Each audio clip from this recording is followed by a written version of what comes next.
మారి ఎరుపెక్కింది, ఆ ఎరుపేమో గోరింట పంటయ్యింది. పండిన చేతికెన్నో సిగ్గులొచ్చి ఆహా సిగ్గంత చీరగట్టింది. చీరలో చందమామ ఎవరమ్మ, ఆ గుమ్మ సీతమ్మ. సీతమ్మ వాకిట్లో సిరిమల్లె చెట్టు, సిరిమల్లె చెట్టేమో తిరగబూసింది. కొమ్మ కదలకుండా కొయ్యండి పూలు, కోసిరవన్నీ సీత కొప్పు చుట్టండి. కొప్పున పూలు గుప్పే తంతెందుకండి, కోదండ రామయ్య వస్తున్నాడండి.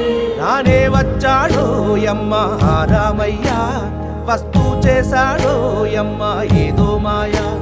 రానే వచ్చాడో యమ్మ ఆ రామయ్య,